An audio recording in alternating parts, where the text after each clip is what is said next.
भीता प्रजद्रोहा सर्वधर्मविवत्सया ततो विनाशानं प्रागात् यत्र देवाव्रतोपतात्. Word to word meaning.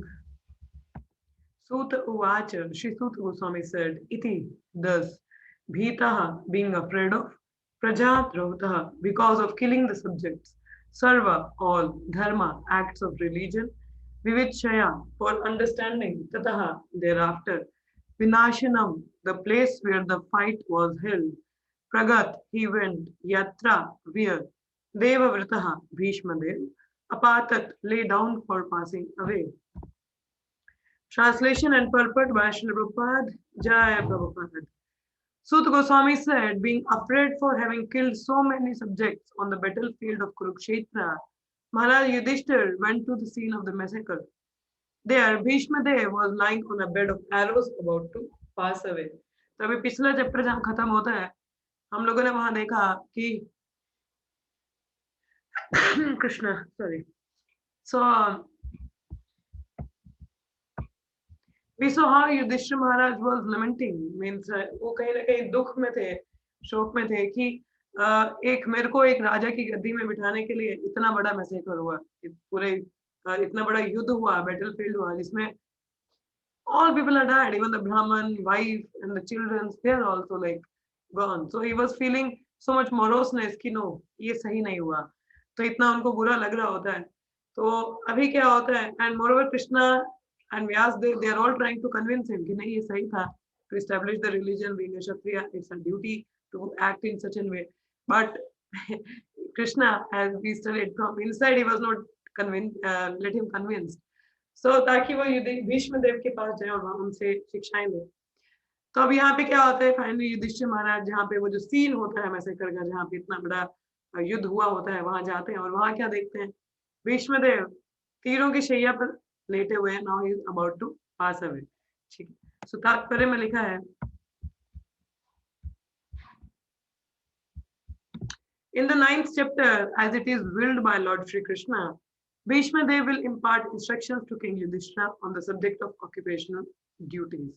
तो ये जो अध्याय है नौवां अध्याय जो भीष्म देव पासिंग इनका है यहाँ पे तो यहाँ पे ये युधिष्ठिर महाराज को शिक्षाएं देंगे कि रिगार्डिंग ऑक्यूपेशनल ड्यूटीज कि एक क्षत्रिय का क्या कर्तव्य है या ब्राह्मण का मतलब like that occupational duties you will talk about so Bhishma Dev will also offer his last prayer to the Lord on the verge of passing away from this mortal world and thus become liberated from the bondage of further material engagements.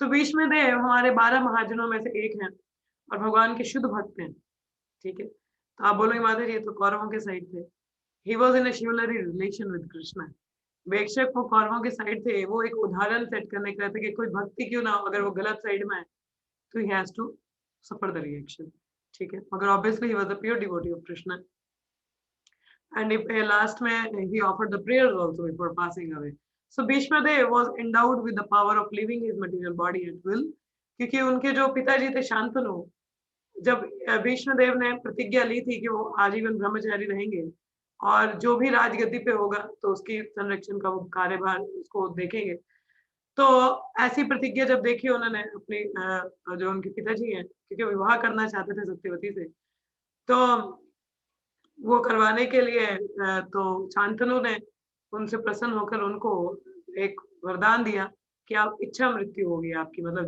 जब तक आप नहीं चाहोगे आप मर नहीं सकते तो ऐसा उनको वरदान दिया था and he is lying down on the bed of arrows was his own choice तो अगर चैया तीरों की चैया पर लेटे भी उनकी इच्छा है बिकॉज ही हैज द इच्छा मृत्यु का वरदान है ना कभी भी शरीर त्याग सकते उनकी मर्जी है This passing away of great warrior attracted the attention of all the contemporary lives, and all of them assembled there to show their feelings of love, respect, and affection for the great souls.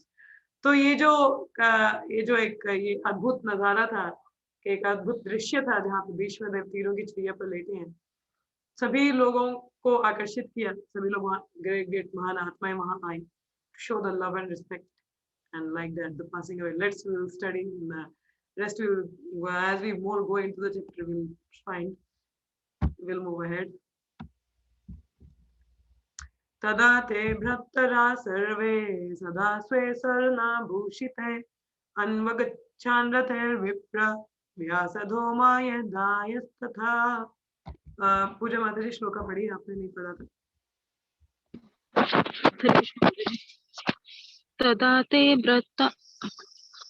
तदा ते भारता सर्वे सदा सविसर स्वारन भूषिते अंगा अन्वागचन् रातिर्विप्रा व्यास धौम धौम यदस्य तथा। धन्यवाद। At the time of all his brothers followed him on beautiful chariots drawn by first-class horses decorated with gold ornaments. With them were Vyasa and rishis like Dhomya, the learned priest of the Pandavas, and others. तो अभी क्या है जो युधिष्ठिर महाराज के बाकी भाई भी हैं, ये सभी भी क्या हुआ अपने अपने चैरियट पे जिनको फर्स्ट क्लास घोड़े खींच रहे सुनहरे गोल्ड से सजे हुए थे वहां जाते हैं जहाँ पे ऑलरेडी व्यास ऋषि लाइक धौम्या भी वहां पे प्रस्तुत थे तो वहां जाके पहुंचते हैं। भगवान अपि विप्राणशे रथेना साधनंजया सातेर्वया रोचता नृपा कुबेरा इवा गुहे कहे।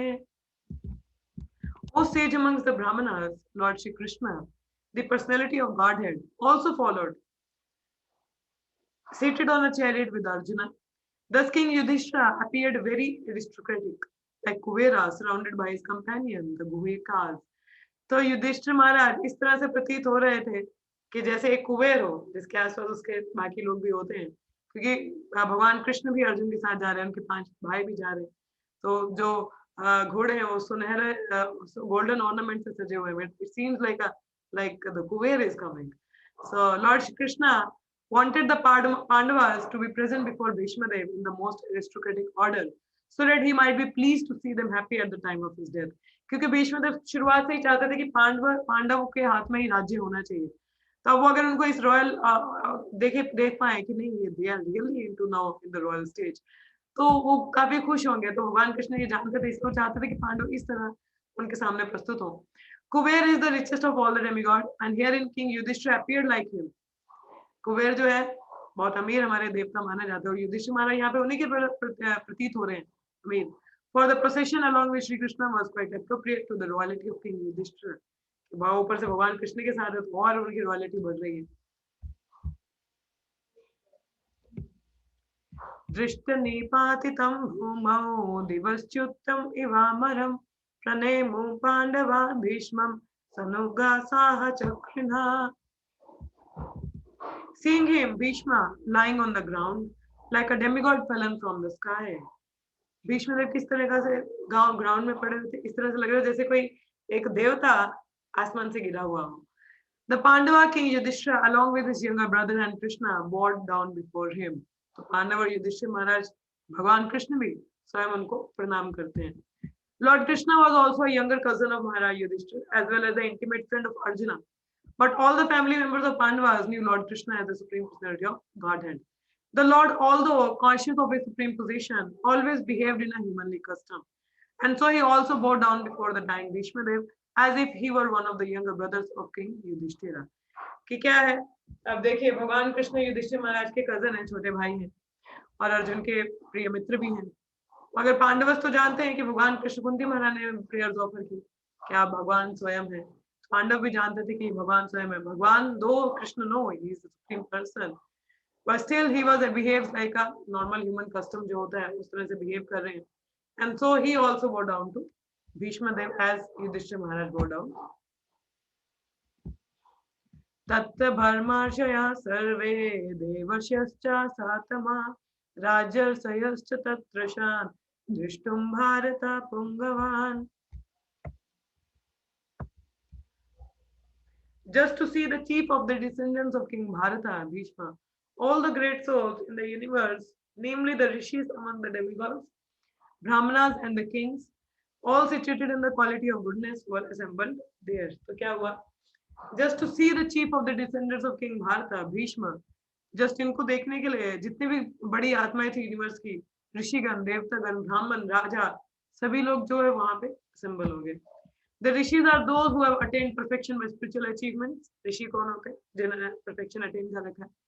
Such spiritual achievements can be earned by all, whether one is a king or a mendicant. Bhishma Dev himself was also one of the Brahma Rishis. Brahma Rishi the Bhishma Dev bhi, and the chief of the descendants of the king Bharata. All rishis are situated in the quality of goodness. All of them assemble there on hearing the news of the great warriors impending death. तो सभी लोग ये सुन के क्या है वहां assemble हो जाते हैं.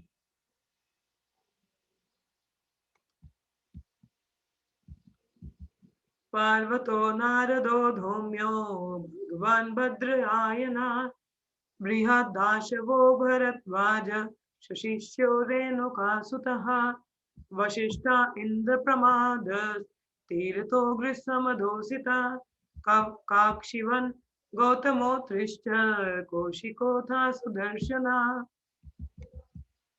All the sages like Parvat Muni और नारद दोनों कंपेनियन हैं, साथ में घूमते हैं. तो धौम्य ऋषि आते हैं, Vyasa the incarnation of God, Brihadashva Bharadwaj, Parashuram and disciples, Vashishtha, Indra Pramada, Trita, Gritsamada, Asita, Kakshivan, Gautama, Atri, Kaushika and Sudarshana were present. मतलब ये जितने भी ऋषिगण हैं महान महान जो है सभी लोग वहां पे प्रस्तुत होते हैं. Parvata Muni is considered to be one of the oldest sages. तो सबसे पुराने पार्वत मुनि को माना जाता है और वो कांस्टेंट कंपेनियन है किसके, नारद मुनि के. They are also spaceman competent to travel in there air without the help of any material vehicle. तो नारद मुनि भी स्पेसमैन है, उनको भी किसी चीज की जरूरत नहीं है. उससे हम पार्वत मुनि भी, तो वो कहीं पे भी कभी भी चले जाते हैं. Parvata Muni is also a देव ऋषि, वो भी देव ऋषि है, और a great sage amongst the demigod like Narad.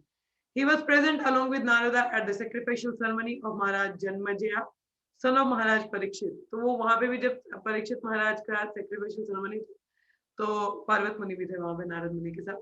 In this sacrifice, all the snakes of the world were to be killed. Parvat Muni and Narada Muni are called Gandharvas also because they can travel in their singing the glories of the Lord. इनको गंधर्व भी कहा जाता है क्योंकि भगवान का गुणगान करते हैं और कहीं पे भी ट्रेवल करते हैं. Since they can travel in the air, they observed Draupadi's Swayamvara ceremony from the air. Like Narada Muni, Parvat Muni also used to visit the royal assembly in the heaven of King Indra.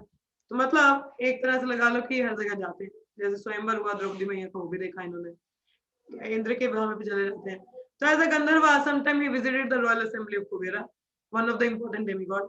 Both Narada and Parvata were once in trouble with the daughter of Maharaj son Srinjaya.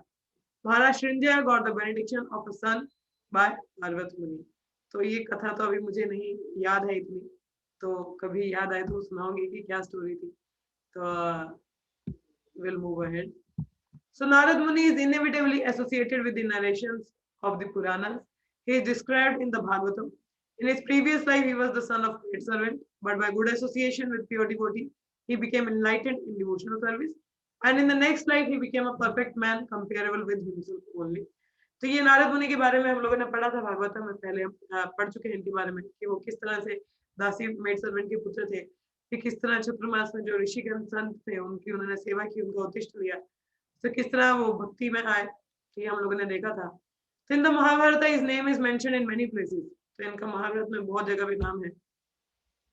He is the principal Devarishi और the chief sage among the demigod. He is the son and disciple of Brahma ji.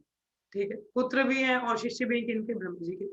From him the disciple succession in the line of Brahma has been spread. he initiated Prahlad Maharaj, Dhruv Maharaj, many celebrated devotees of the Lord. तो देखिए नारद मुनि कितने बड़े बड़े शिष्य रहे, प्रहलाद महाराज रहे, ध्रुव महाराज. He initiated even Vyasadeva, the author of the Vedic literature.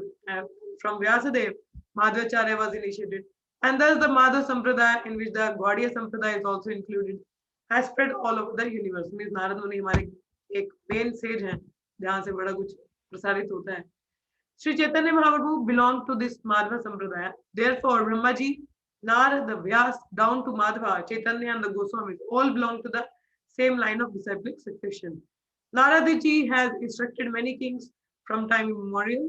In the Bhagavatam, we can see that he instructed Prahlad Maharaj while he was in the womb of his mother, Kayadu. So Kayadu के जब गर्भ में थे, तो इंद्र जो थे वो उनको लेके तो जा रहे थे कि ये जो पुत्र, ये जो गर्भ में पुत्र है, ये है तो हिरण्यकशिपु का, तो राक्षस का पुत्र राक्षस निकलेगा, तो इसलिए बोला कि जब भी पैदा होगा तो इसको मार देंगे. तो साथ में लेके जा रहे थे. तो नारद मुनि ने बीच में रोक दिया, बोला कहाँ लेके जा रहे हो? कहते इसको लेके जाने, ये इसका पिता राक्षस है, ये जो गर्भ में ये भी राक्षस ही होगा, तो अभी तो मार नहीं सकते, जो पैदा होगा तो इमीडिएटली मार देंगे। तो नारद मुनि बोले छोड़ो इसको, मैं लेके जाऊंगा, क्या पता महाभागवत हो।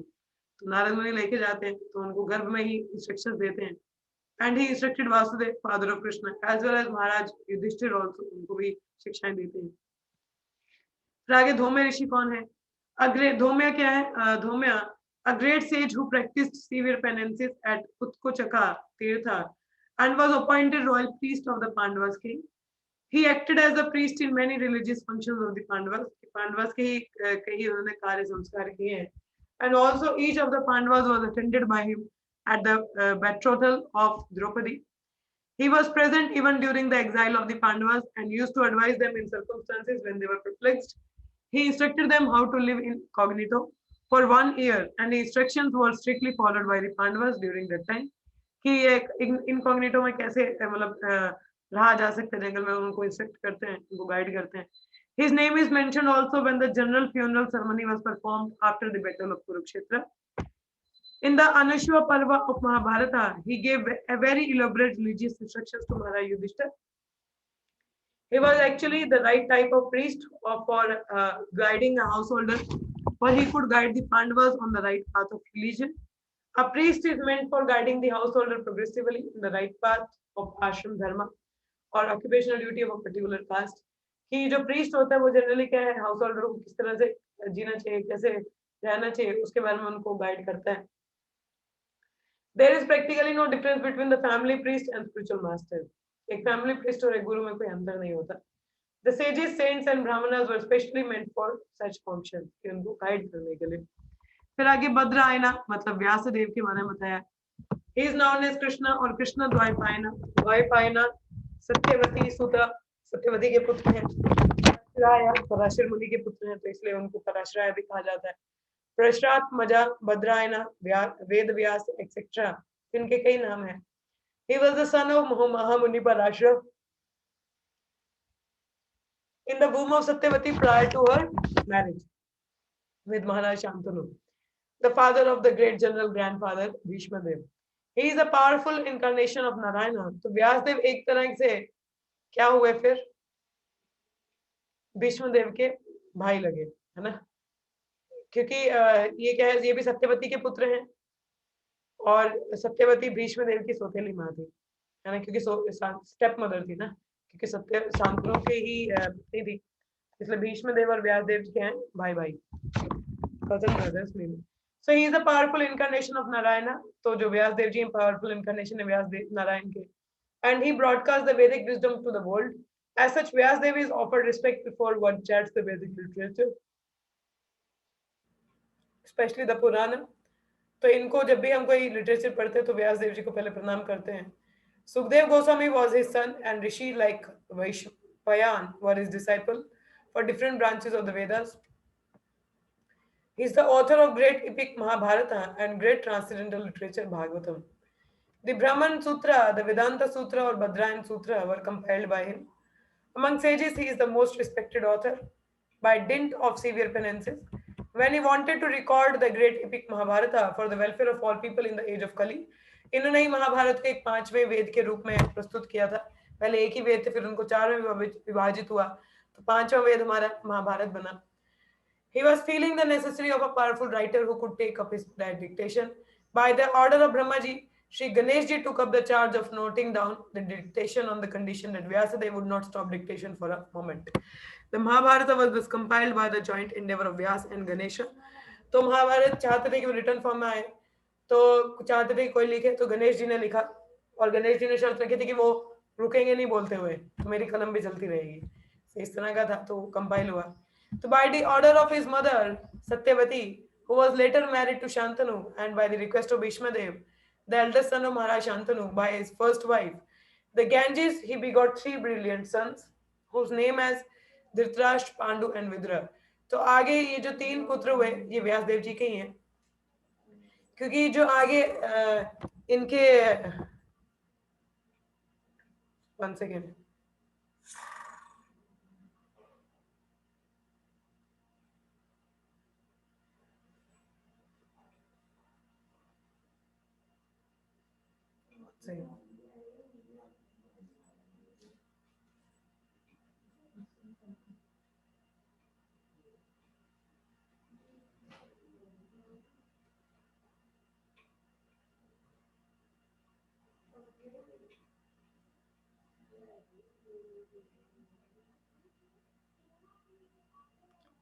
तो क्या होता है जब एक्चुअली आगे जो सत्यवती हैं उनके जो 2 पुत्र होते हैं, वो दोनों क्या है उनकी मृत्यु हो जाती है, मुझे नाम अभी याद नहीं आ रहा। तो उनकी अब क्या है ये जो 2 अंबिका और अंबालिका ये हैं, तो ये क्या है अब इनके क्या है आगे राज्य चलाने के लिए पुत्र नहीं होते हैं। तो भीष्म देव को बोला जाता है, तो भीष्म देव तो उस समय कहते हैं मैं तो ब्रह्मचारी व्रत हूँ, मैं तो कर नहीं सकता। तो सत्यवती को याद आता है कि उनके एक पुत्र व्यासदेव जी हैं, और व्यासदेव जी ने उनको वचन दिया था कि कभी भी मेरी जरूरत हो तो मुझे याद कर लेना। तो व्यासदेव जी आते हैं, और क्या होता है उसके बाद में सॉरी व्यासदेव जी आते हैं, तो क्या है उनके साथ संभोग करते हैं, तो आगे उनको पुत्र होता है। पहली वाली के साथ वो आंखें बंद कर लेती है, तो अंधा पुत्र प्राप्त होता है। दूसरी वाली थोड़ी पीली पड़ जाती है, तो इसलिए पांडु पुत्र होते हैं। और विदुर जो है वो दासी पुत्र हुए, तो बिकॉज उन्होंने दासी ने काफी easily she served Vyasadeva very nicely, तो उनको भक्त रूप में विदुर जी प्राप्त हुए। तो इस तरह से ये व्यासदेव जी के ही पुत्र हैं, धृतराष्ट्र, पांडु और Vidura. And the Mahabharata was compiled by Vyasadeva after the battle of Kurukshetra. And ये जो महाभारत है ये कंपाइल कब की? कुरुक्षेत्र के बैटल के बाद में। And after the death of the all the heroes of Mahabharata, कि ये सब जब सारे मर चुके थे तो उसके बाद में it was first spoken in the royal assembly of Maharaj Janmejaya the son of Maharaj Parikshit. तो सबसे पहले जो महाभारत ये कहाँ बोली गई? जो महाराज जन्मजय थे, सन ऑफ महाराज परीक्षित, जो परीक्षित महाराज के पुत्र थे, उनकी असेंबली में महाभारत को बताया गया। जो परीक्षित महाराज ये तो पोते हुए ना पांडवों के, अभिमन्यु के पुत्र थे। तो वो आगे परीक्षित महाराज के जो पुत्र हुए जन्मजय, तो उनके असेंबली में पहली बार जो है ये महाभारत बोली गई थी। सॉरी आगे क्या होता है? तो ये बृहदश्व कौन है? अब आगे he is the ancient sage who used to meet Maharaj Yudhishthira now and then. First of all he met Maharaj Yudhishthira at Kamyavan, जो this sage narrated the history of Maharaj Nala. There is another Bridashwa who is the son of Ikshvaku dynasty. So इनके बारे में थोड़ी बताया गया detail, तो I am just reading them. आगे भारद्वाज कौन है? He is one of the 7 great rishis. हमारे जैसे ये सप्त ऋषिज आते हैं, भारद्वाज, गौतम एंड अत्रि, कश्यप, जिनसे हमारे आगे गोत्र चलते हैं। जैसे हम बोलते हैं हमारा गोत्र, I think I am from the Kashyap munis, my gotra is I think Kashyap. So like that हमारे जैसे होते हैं, तो भारद्वाज भी एक है। So he is one of the great rishi and सप्तऋषि में से, and was present at the time of the birth ceremony of Arjuna. तो जब अर्जुन पैदा हुए थे तो तब ये प्रस्तुत थे वहां पे। He is a powerful rishi, sometime undertook severe penances on the shore of the Ganges, and his ashram is still celebrated as Prayagadhama.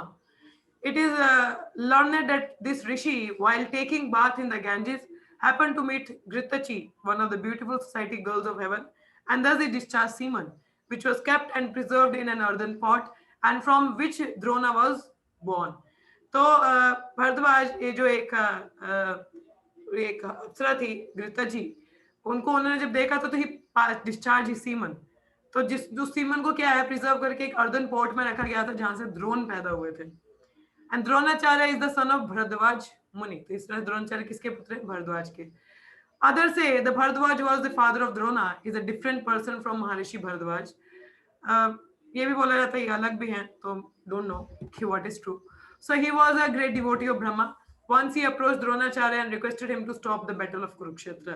तो इवन इन्होंने भी द्रोणाचार्य को बोला था कि लड़ाई मत करो, ऐसा बोला जा रहा है। आगे आगे हमारे परशुराम जी, इनके बारे में पता है हमें, जो किनके पुत्र हैं? जमदाग्नि और रेणुका माता जी के। ठीक है, इनको रेणुका सूत भी कहा जाता है। एक बार जो इनकी माता है रेणुका, वो किसी गंधर्व को उन्होंने देखा, तो she got the lusty desires. तो थोड़ी वो मतलब पानी लेने गई थी, मतलब जैसे ऋषिगण है जमदाग्नि, तो अब यज्ञ करना है तो आश्रम के लिए पानी लेने गई, तो उन्होंने वहां पे गंधर्व देखे, तो she got the lusty desire, तो she stayed there for some time. उनको आने में थोड़ा देर हो गया, तो जमदाग्नि को पता चल गया। तो जमदाग्नि ने क्या बोला? अब उनके 4 पुत्र थे, सबसे छोटे जो थे वो परशुराम थे जमदाग्नि के। तो उन्होंने अपने 3 पुत्रों को बोला कि ये जो आपकी माता है इनको मार दो, क्या करो, इनको मार दो। तो अब हुआ क्या? वो बोले नहीं, हम अपनी माँ को नहीं मारेंगे। तो बोला अच्छा। फिर परशुराम को बोला इसका गला काट दो अपनी माँ का। परशुराम ने बिना हेजिटेशन के अपनी माता का गला काटा, और अपने 3 भाइयों का भी गला काटा, क्योंकि उनको पता था कि मेरे पिताजी बड़े शक्तिशाली हैं। अब पिताजी प्रसन्न हो गए, तो जमदग्नि ने बोला कि मांगो, क्या मांगना है? बोला, पिताजी ये जो मेरे 3 भाई माता जी हैं, इनको दोबारा से जीवित कर दो और ये भी भुला देना कि मैंने इनको मारा था। So again, the mother was revived. So that was the glory of Parshuram. So he says he is the one of the powerful incarnation of God. भगवान के बहुत बड़े incarnation है. And he killed the Kshatriya community as a whole 21 times. तो 21 बार उन्होंने धरती से क्षत्रियों का विनाश किया था, ये हम सबको पता है. With the blood of Kshatriya, he pleased the souls of his forefather. तो अपने जो ancestors है उनको उन्होंने खुश किया था. तो later on he underwent severe penances on the Mahendra Parvat. After taking the whole earth from the Kshatriya, he gave it in charity to Kashyapa Muni. And Parshuram instructed the Dhanur Veda, or the science of fighting, to Dronacharya because he happened to be a Brahmana. तो उन्हें परशुराम ये कह कि है तो क्षत्रिय है मगर वही ब्राह्मण के कुल में थे, तो उन्होंने ज्ञान भी दिया फाइटिंग का द्रोणाचार्य जी को. और जितना भी उन्होंने ये 21 जब क्षत्रियों को मार के जो भी लिया था राज्य, वो सब कश्यप मुनि को दे दिया. और खुद उन्होंने फिर कसम खाई कि वो आगे लड़ाई नहीं करेंगे. So he was present during the coronation of Maharaj Yudhishthir and he celebrated the function along with other great rishis. तो जब महाराज युधिष्ठिर को राज्य अभिषेक हुआ तो वहां पे प्रस्तुत थे. Parshuram is so old that he met both Ram and Krishna at different times. हमारे यहाँ पे भी एक परशुराम जी का मंदिर है. हमारे यहाँ पे अखनूर एक जगह है जहाँ पे पांडव गुफा है और जहाँ पे मतलब कहा जाता है कि द्वापर युग में पांडवों ने वहां पे तपस्या की थी भगवान शिव का, और वो गुफा उसी टाइम का द्वापर युग से है. और वहीं पे सामने एक मंदिर है, मतलब थोड़ा ही दूर नहीं है, पास ही में पड़ता है. That is a Parashuram temple. तो we have a Parashuram temple here also in a state. So it says यहाँ पे आगे आता है कि Parashuram is old that he met both Ram and Krishna at different times. तो देखिए परशुराम इतने पुराने हैं, राम जी के समय में भी थे. ये हम लोगों ने पढ़ा रामायण में कि परशुराम कैसे आते हैं, उनको बोलते हैं ये विष्णु धनुष भी, इसको भी तोड़ के दिखाओ. He fought with Rama, but he accepted Krishna as the supreme personality of Godhead. लड़े थे राम जी से मगर कृष्ण को सुप्रीम भगवान माना. He also praised Arjuna when he saw him with Krishna. When Bhishma refused to marry Amba, अब देखिए ये क्या हुआ था, जब ये स्टोरी थोड़ी okay, let me tell. So क्या होता है, Bhishma refused to marry Amba, who wanted him to become her husband. Amba met Parashuram. Actually क्योंकि भीष्म ने अम्बा को हाथ से उठाया था, लेके गए थे आगे अपने भाइयों से शादी करवाने के लिए, तो अम्बा मानी नहीं थी. तो अम्बा बोलती थी कि नहीं मुझे आप, मतलब एक्चुअली अम्बा ऑलरेडी प्रेम में थी किसी के, मुझे नाम नहीं याद आ रहा किसके साथ थी. तो अब उसने भी रिफ्यूज कर दिया. तो अम्बा ने बोला तुमने मुझे टच किया तो आप मुझसे शादी करो. तो भीष्म ने बोला था कि मैं ब्रह्मचारी हूँ और परशुराम उनके गुरु भी हैं भीष्म देव के. तो बोला था कि नहीं मुझे आप ही से शादी करनी है. विष्णुदेव ने मना कर दिया था. तो अम्बा को पता था कि ये क्या है, परशुराम के शिष्य हैं. तो परशुराम से मिली थी तो उनको रिक्वेस्ट किया कि विष्णुदेव को बोलो कि मुझे पत्नी के रूप में एक्सेप्ट करें. विष्णुदेव ने अपने गुरु मतलब आज्ञा नहीं मानी, बोला ना I will not marry. So although he was one of the spiritual master of Bhishmadev, Bhishmadev के गुरु हैं परशुराम. परशुराम fought with भीष्मदेव, भीष्मदेव से लड़ाई हुई. When Bhishma neglected his warning, both of them fought very severely, and at last Parshuram was pleased with Bhishma and gave him the benediction of becoming the great fighter in the world. So actually Bhishma Dev और Parshuram, there is no equality actually, दोनों ही great warriors हैं. But दोनों के बीच में लड़ाई इतनी लंबी चली, कोई हारने को ना आए. Finally Parshuram was pleased and gave him the benediction that you will be the greatest fighter. तो आगे वशिष्ठ मुनि कौन है, तो आई थिंक 8:30 हो चुके हैं, तो वशिष्ठ का हम लोग कल पढ़ेंगे. तो टाइम हो रहा है थोड़ा, तो आज का ज्यादा इतना डिटेल था नहीं. आज ही हम लोगों ने एक्चुअली भीष्मदेव का स्टार्टअप किया ही है अभी. तो अभी तो जस्ट हम लोग यही देख रहे हैं कि सभी लोग आ रहे हैं वहां पे.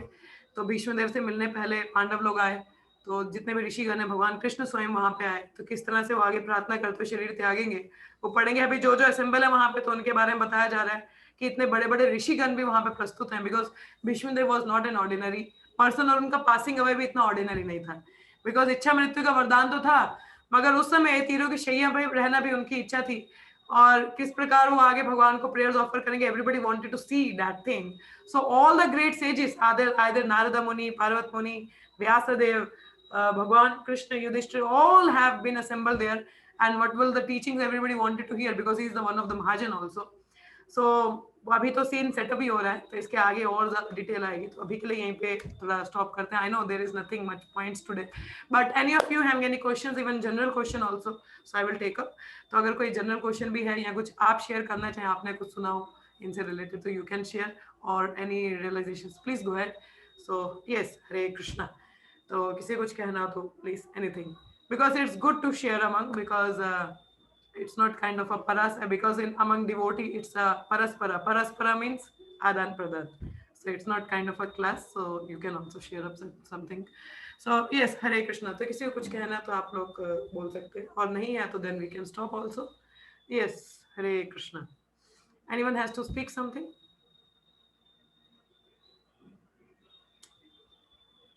Please say yes or no, or if nothing then we can stop also. Hare Krishna, Hare Krishna, Krishna. No, no, Yes. Mataji. Yes, Asta. No questions. Okay, you don't have anything. Okay, anyone else? Okay, if nothing, so जो भीष्म देव का passing away है, it is very much glorious, and I remember the Mahavishnu Goswami Maharaj, जिनकी किताबें I used to read and I love his teachings, and he also passed away in the same mood as Bhishma Dev, because he loved the teachings of उनको ये chapter जो था भीष्म देव का ये बहुत पसंद था. And when he passed away, that was also very glorious. He passed away in the mood of Bhishma Dev. And when he was on the in his deathbed, जब महाराज हॉस्पिटल में थे, तो महाराज को भागवतम इतनी कंठस्थ थी एक एक श्लोका, कि उनके जो शिष्य थे देवकी नंदन प्रभु, उनको देवकी कहते थे वो प्यार से, तो वो उनको भागवतम सुनाते थे महाराज को. महाराज ना उनको समटाइम्स इनटू, कभी तो महाराज क्या होता था, कभी मतलब अनकॉन्शियस स्टेट में, मतलब generally he was lying down, तो Devaki Prabhu sometime he was reading the shlokas, तो एक बार वो भीष्म देव का ये पढ़ रहे थे, तो ही फॉल स्लीप, और मे बी उनको लगा कि महाराज शायद सुन नहीं रहे, तो चुप हो गए. तो जहाँ पे महाराज तो लेटे हुए थे, तो महाराज ने बाद में वो श्लोका कंप्लीट किया. He completed that shloka where the Devaki Prabhu left. So that was so much engrossed he was into the pastime of Bhishma Dev and into the Bhagavatam, that this is the Mahabhagavatas, we should take the learnings from them. That's how we should be observing in the Bhagavatam, because the only remedy of all anxieties and suffering is the Bhagavatam. So ये जो इतनी उदाहरण हम देखते हैं भागवतम में, either is the passing away of Bhishma Dev, how gloriously he passed away, और वही भगवान के दर्शन करते हुए, इतना भाग्य किसी का नहीं है. एक तो बलि महाराज का बड़ा भाग्य रहा कि उनको भगवान के चरण कमल धोने का और चरणामृत पीने का सौभाग्य मिला, और दूसरा एक भीष्म देव का भाग्य कंपेयर में नहीं है, because while passing away he saw Lord Krishna just in front of him, and that's how he passed away. तो हर कोई इतना, जितने भी योगी हैं बड़े बड़े, everyone aspire कि ऐसा glorious death हो, भीष्म देव जैसा passing away किसी का नहीं हुआ.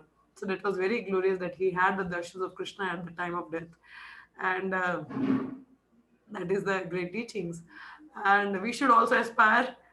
पता नहीं हमारा कैसा रहेगा, but we should at least aspire कि when we are leaving our body, devotee should be there. So कम से कम डिवोटी भक्त होंगे तो भगवान की याद करवा पाएंगे, नहीं तो अकेले तो हम कहाँ भगवान को याद कर पा रहे. So it will be difficult. So make sure some devotee will be there reciting the Bhagavatam for you. So that will be very glorious.